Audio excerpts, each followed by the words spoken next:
नमस्ते। आज की इस दिलचस्प चर्चा में हम एक बहुत ही प्यारी सी कहानी की गहराई में उतरने वाले हैं। रेल में यात्रा करती दादी की कहानी। अब शुरुआत में सुनकर शायद लगे कि भाई ये तो बस सफ़र की एक आम सी कहानी है, लेकिन यकीन मानिए इसमें इंसान की फितरत, दया भाव और हमारे छोटे छोटे कामों के ना जाने कितने बड़े असर छिपे हैं। हम लोग अक्सर बड़ी बड़ी जटिल बातों में उलझ जाते हैं ना, लेकिन सच कहूँ तो कभी कभी जिंदगी के सबसे गहरे सबक सबसे साधारण कहानियों में मिलते हैं। तो चलिए बिना किसी देरी के इस कहानी के सफर पर निकलते हैं। पहला पड़ाव है गर्मी की छुट्टी का सफर।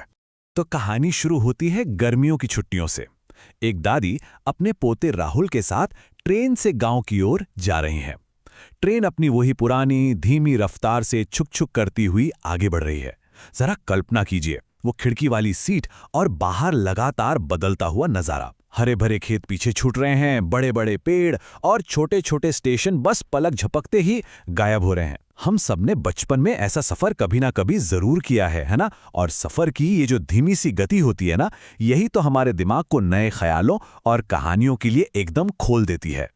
अब सफर लंबा हो तो खिड़की के बाहर का नजारा भी आखिर कितनी देर तक रोमांचित करेगा। बच्चों का ध्यान तो वैसे भी बहुत जल्दी भटक जाता है।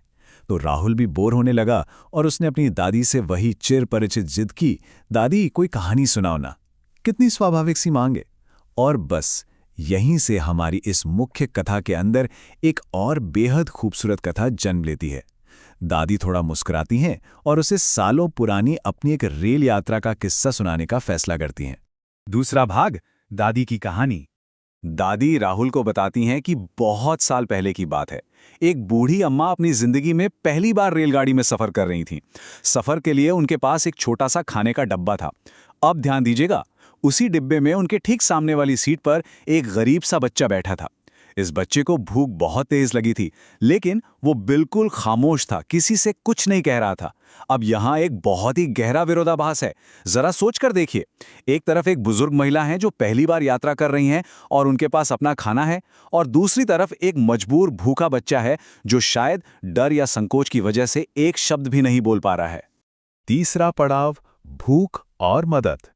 यहां पर सबसे कमाल की बात क्या है पता है? वो बूढ़ी अम्मा उस बच्चे के उस खामोशी को पढ़ लेती हैं।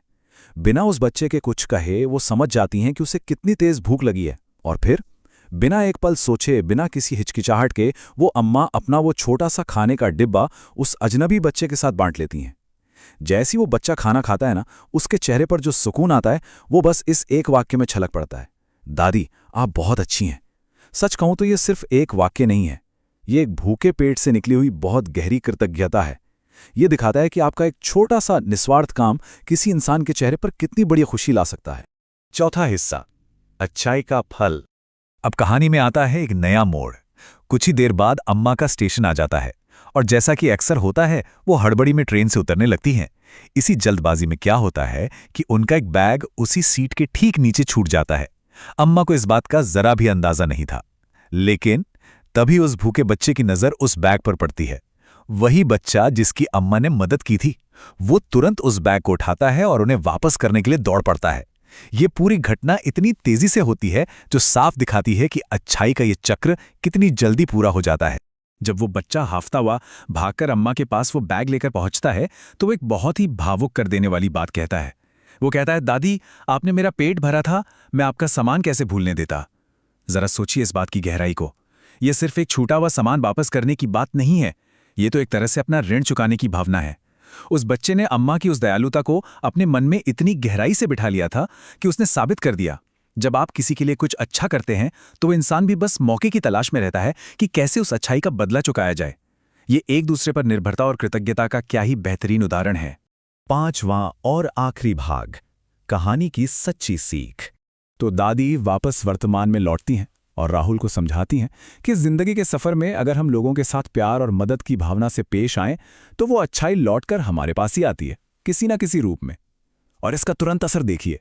राहुल जो थोड़ी देर पहले तक सफर में सिर्फ ऊब रहा था, इस कहानी से इतना ज्यादा प्रेरित हो जाता है कि वो झट से एक वादा कर बैठता है। वो कहता है, अब मैं भी ट्रेन में सबके साथ अच्छे से बात करूंगा। यही तो इस कहानी की असली ताकत है। यह हमें सिर्फ सोचने पर ही मजबूर नहीं करती, बल्कि हमारे बर्ताव में एक सीधा सकारात्मक बदलाव भी लेकर आती है।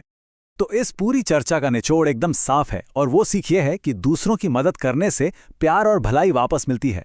देखिए, ये कोई बहुत बड़ा या मुश्किल सिद्धांत नहीं है, ये तो बस एक सीधा सा मानवीय सच है। जो हम बोते हैं वो ही तो काटते हैं। ये पूरी कहानी हमें याद दिलाती है कि हमारी इस छोटी सी दुनिया में हमारे हर एक छोटे से कदम का, हर एक काम का एक बहुत गहरा असर होता है। तो आज की इस चर्चा को हम एक सवाल के साथ यहीं खत्म करते हैं। जरा सोचिएगा, सफर के दौरान की गई एक छोटी सी मदद किसी इंसान का पूरा दिन कैसे बदल सकती है। अगली बार जब भी आपको बस, ट्रेन या सड़क पर सफर करने का मौका मिले ना, तो इस सवाल पर जरूर गौर कीजिएगा। क्या पता आपकी एक छोटी सी मुस्कान या किसी के लिए अपनी सीट पर थोड़ी सी जगह बना लेना किसी अजनबी के पूरे दिन को खुशनुमा बना दे। और कौन जानता है, शायद वही अजनबी किसी दिन आपके लिए एक फरिश्ता बन जाए। सोचने वाली बात है ना।